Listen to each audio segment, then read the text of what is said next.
姐妹们，我跟你们聊聊天。我有个朋友是小学同学。Sisters, I need to share something with you today, a story that has been weighing on my mind. I have a friend from elementary school who works in a rather unique and, frankly, sobering profession. He's a divorce lawyer. Recently, during a very long conversation, he revealed a statistic from his years of practice that truly shocked me.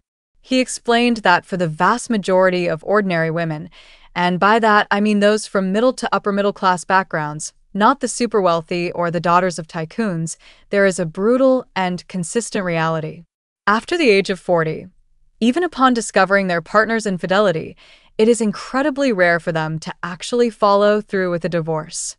He said the number of women who do is less than 20%. So, why does this happen? They seek out lawyers, they consult with therapists, they vent their anger, they cry through their pain, but in the end, they overwhelmingly choose to stay. The primary reason, and the one that surprised me the most, isn't financial, as many would assume. It is the silent, creeping erosion of their physical and mental well-being. My friend explained that the health of most women in this age group is often no longer in good shape, and this depletion directly impacts their capacity to make such a life-altering decision. Just think about it for a moment. Most women in this age bracket have gone through childbirth at least once, and their bodies have sustained a certain, often permanent, degree of damage. Throughout their 20s and 30s, they had little time for self-care because they were often working just as hard as men, grinding through the same 9 to 5 or 996 schedules. But unlike men, they also carried the profound physical burden of childbirth. On top of that, so many of them are the first awake and the last to sleep in their homes, managing the family's meals and daily life, navigating tense in-law conflicts, and absorbing countless other unspoken marital stresses. All of this unseen emotional labor quietly erodes them from the inside out. When the mind is unwell, the body inevitably reacts. This is why so many women I know over 30 constantly complain of chronic aches and pains, the persistent headaches, the sore backs, the stiff shoulders, the upset stomachs. Out of 10 women in this age group, at least 9 will tell you they simply don't feel well on any given day. And my friends, please never underestimate the power of physical discomfort. When your body is in a constant state of pain and fatigue, your willpower is completely drained. The strength to resist, to change your circumstances, to start over from scratch, it all evaporates. It's just like when you have a bad flu. Forget having the energy to flip the table in anger. You barely have the strength to scold a fool standing right in front of you. This is why younger people often perceive older women as being more willing to compromise or settling. It isn't weakness, it's exhaustion. They are physically and mentally depleted. The thought of starting over, of getting to know someone new, of spending the next 20 years building another relationship from the ground up, is in itself overwhelmingly exhausting. So, sisters, my most earnest and heartfelt advice is this: take care of your body. Prioritize it above all else. Do what is good for your health. Spend time exercising, eat well, and do not hesitate to spend money on things that bring you genuine joy. Buy that beautiful outfit, take that trip, do whatever brings your body and soul a sense of peace and pleasure. Investing in what brings you physical and mental well-being is not a waste. It is an investment that will always pay dividends. It is how you protect your own strength, your own energy, and your own will to truly live. 不晓得一说到外企做财务的，你们有啥子感觉嘞哈？ I am a woman approaching 30, currently working in the finance department of a foreign company. Many people have the impression that finance professionals like me are often overly rational and meticulous in life. My job is indeed very fast-paced, especially during quarter-end or year-end reporting periods, where overtime is unavoidable. However, I always ensure my weekends are my own. To balance the stress, I often engage in activities like hiking with friends, visiting exhibitions, or occasionally learning to bake. It's how I keep my life from being completely consumed by work. My finance career, which inherently involves risk control and long-term planning, has significantly influenced how I view relationships. I'm not the type of person who likes to just go with the flow.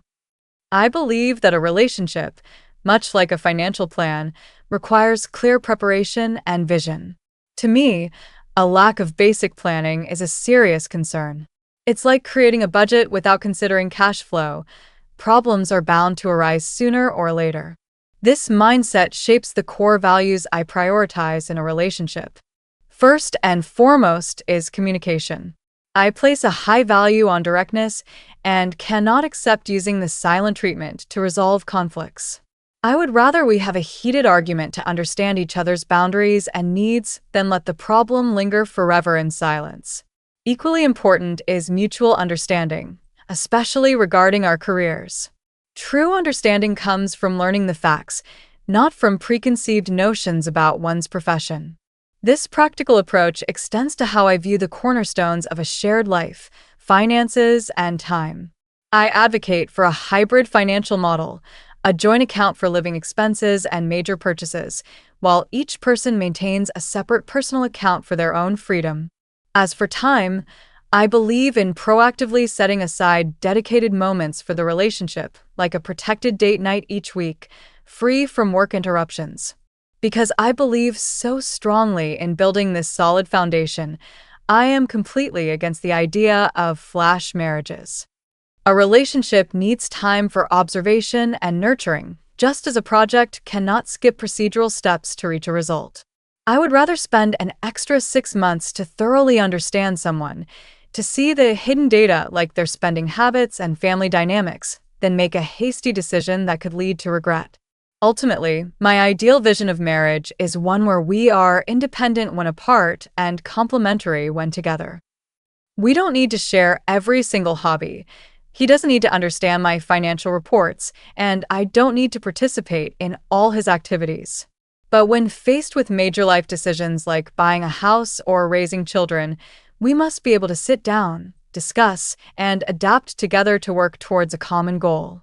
This kind of synergy and the ability to navigate challenges as a team is far more important than a marriage that is simply free of arguments. Since I've been on quite a few blind dates recently, people have been asking about my experiences. So, allow me to share the story of the very first blind date of my life, an encounter so memorable it practically reshaped my entire worldview.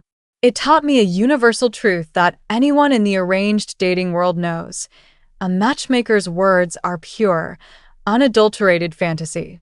The stage was set for a formal meeting involving both sets of parents.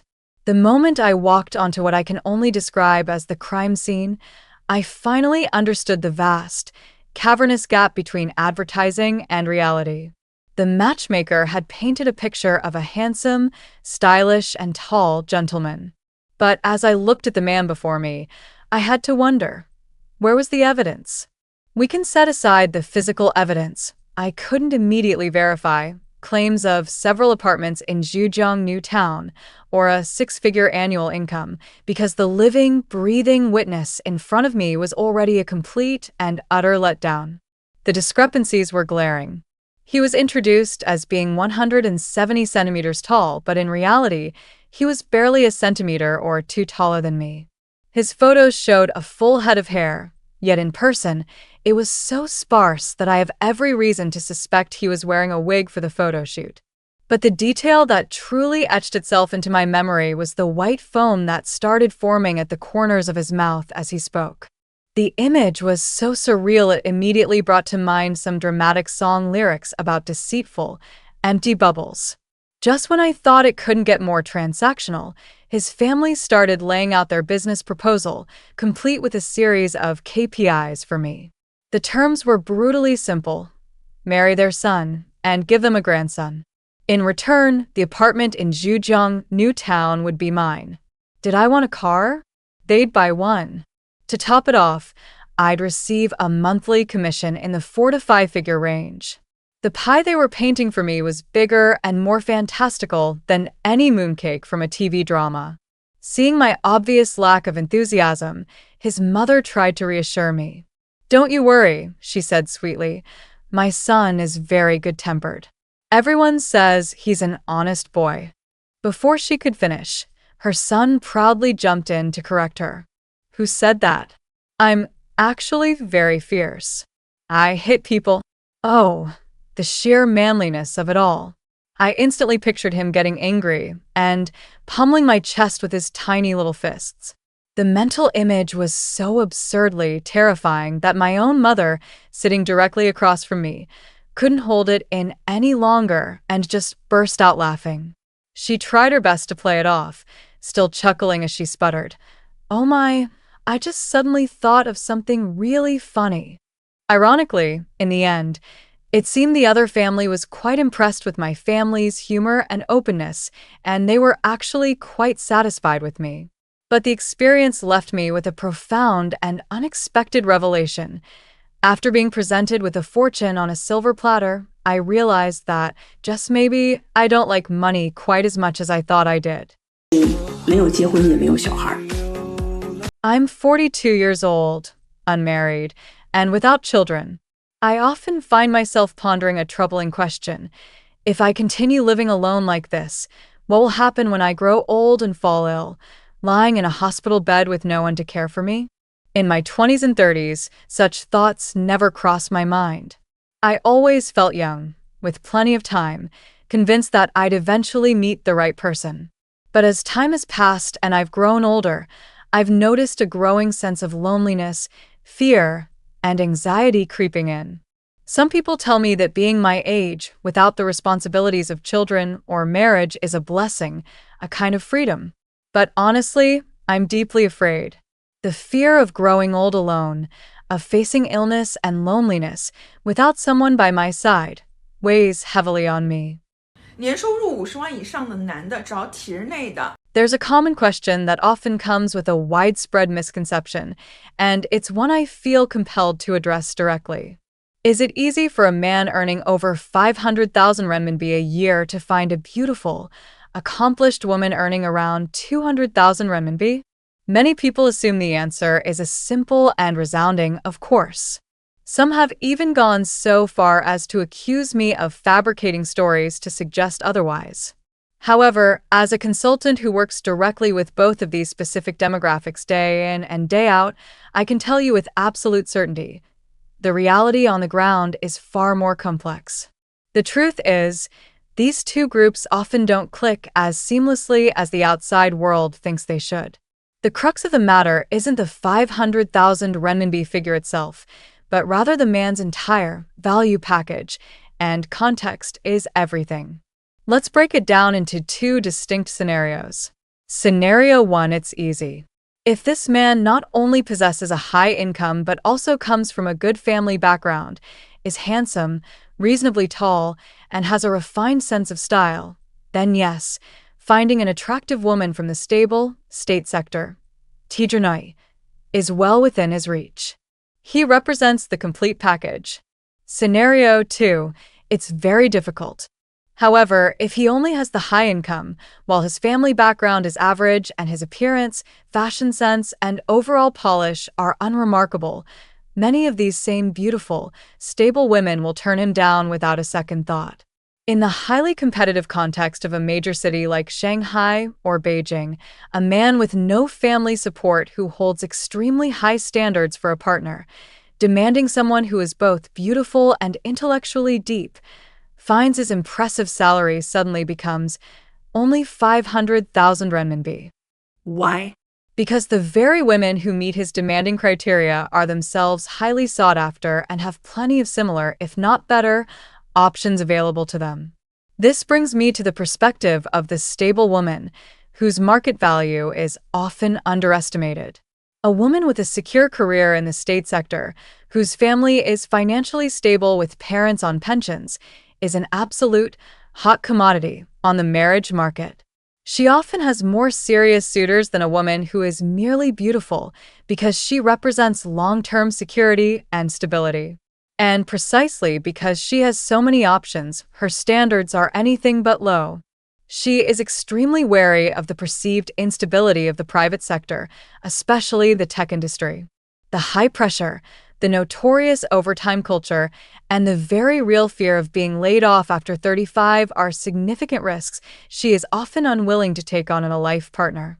To illustrate, I recently had a client whose parents vehemently rejected her boyfriend, a man earning 700,000 renminbi a year, simply because he didn't work within the state system. They insisted she marry someone whose entire family, like theirs, was built on the foundation of stable, lifelong careers. This exposes the brutal paradox of dating when you become successful. The higher your income, the harder it is to find a truly suitable life partner, and this applies to both men and women. When your income rises from 200,000 to 500,000 renminbi, your expectations for a partner rise like the tide along with it. The man earning 500,000 renminbi does not lack female company, but he critically lacks a woman he genuinely wants to marry. Both he and his desired partner are operating from a position of strength, and in this high-stakes environment, neither wants to feel like they are losing out or compromising too much in the arrangement. The closer you get to the top of the pyramid, the smaller the dating pool becomes and the harder it is to find a match, because the willingness to compromise becomes vanishingly rare. Finally, I want to address why these stories are not fabricated. My consulting services are not cheap, which means the clients who seek my help generally have good incomes and strong backgrounds, and consequently, they hold very high expectations. The scenarios I share are not hypothetical, they are real cases from my own clients. I have absolutely no need to invent stories when reality provides me with more than enough material every single day. My advice is, therefore, tailored to this specific, high-achieving demographic, not to the general public. And within this very real context, these complex dynamics are not the exception, they are the norm. 送给所有女孩子一个忠告，一定要早一点结婚生孩子。 Here's a piece of advice for all young women. Try to get married and have children early. After 30, finding a partner becomes increasingly difficult. I'm 32 now, still unmarried and childless. Not because I don't want to marry, but because finding the right person feels nearly impossible at this age. If someone suitable had come along, I'd already be married. In my 20s, I felt youthful and attractive, financially independent, with plenty of suitors. That boosted my confidence, and I became pickier, thinking no one was good enough for me. But now, in my 30s, I'm past the age where I can afford to be so choosy. The harsh reality is that even if you don't care about material things like cars, houses, or dowries, and even if you're willing to offer them yourself, people barely give you a second glance. You can't blame anyone else for this. If there's anyone to blame, it's yourself for not listening to your parents' advice to settle down earlier. I've come to terms with the possibility of staying single and growing old alone. But I worry about whether my parents can accept that. Yesterday, my mom said something that shook me awake. She told me that if I never marry, our family line will end with me. If I fall ill and need hospitalization, there will be no one to care for me or sign consent forms for surgeries. As you age, you might end up in a nursing home, but don't think that solves everything. Without children, you could face exclusion or even mistreatment from others. You might not even dare to stand up for yourself if someone disrespects you. The consequence of not marrying or having children is facing a lonely, painful old age without the warmth of family. In a world of countless lit homes, there will be no light for you, no companionship, no care, no respect. The money you've earned might become a target for others, and in the end, you'll face loneliness and death alone. That's why I believe people should marry and have children. 姐姐多大了？ 94， 老家哪里的？ 安徽合肥。 Hello, allow me to introduce myself. I was born in 1994, and my hometown is Hefei in Anhui Province. For the past several years, I've been based in Hangzhou, where I work in the e-commerce industry and have an annual income of around 200,000 renminbi. While I don't own a home here just yet, I consider myself semi-settled. My commitment is firm. My plan is to continue working and build a long-term future right here in this city. As I look toward that future, I'm hoping to find a life partner, and my priorities for that relationship are quite clear, falling into three main areas. First, a pleasant appearance and an initial mutual attraction are important to me as a starting point. Second, and most crucial, is the emotional connection. It's essential that we feel comfortable and happy in each other's company, creating a partnership with strong emotional value. Finally, a basic foundation of financial stability is necessary for us to build a life together. Now, I understand these criteria might sound demanding at first, so I'd like to clarify what they truly mean to me. The idea of financial stability isn't about him having everything from the start. I'm not looking for someone who already owns a house and a car. I am completely open to, and in fact prefer, building our future together. We can buy a home jointly, or it's perfectly fine if we don't. In terms of income, my expectation is simply for a partner who is on par with my own financial standing, earning around 200,000 renminbi a year. And when it comes to age, I'm open and flexible, comfortable dating men from both the 80s and 90s generations. On a more personal note, my hobbies are quite simple and grounding. I enjoy reading, hiking in my free time, and I've recently taken up practicing my cooking skills. It's also important to me to be financially responsible, so I have a consistent habit of saving money. I'll admit that in the past, like many people, I used to fantasize a lot about a perfect, idealized partner. However, time and experience have made me much more pragmatic. I understand now that what truly matters is the real person I meet and connect with, not chasing a fantasy.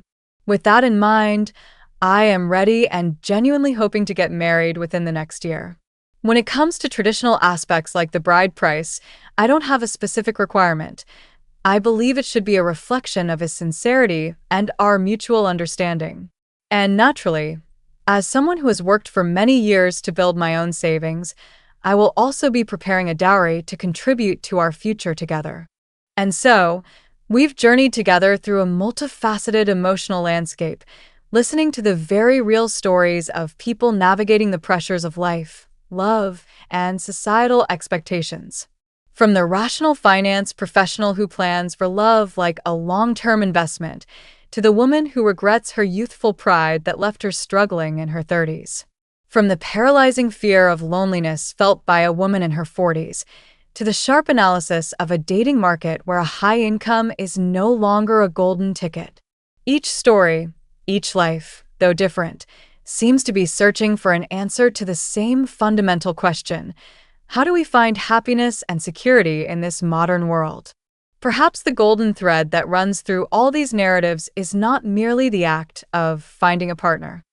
Deeper than that, it is the universal yearning for comprehensive security, emotional security in being understood, future security in having a companion, and most critically, physical security in knowing someone will be there when we are sick. If there is one priceless lesson we can take away from all this, it is this: before you seek security from someone else, you must first build it for yourself. That security doesn't just come from money or a stable job. It comes from deeply understanding your own worth, from knowing what you truly need versus chasing what is superficial. And above all, it comes from taking care of yourself, both physically and mentally. As the divorce lawyer's story so powerfully revealed, a depleted body will erode even the strongest will. Your health is the foundation for every decision you make. It is the source of your power to change, to resist, or to start anew. It is your most precious asset, one that no relationship can ever replace. The journey to find love can be fraught with uncertainty, but the journey to love and build yourself is always within your control. Thank you for listening. This is Chinese Emotion.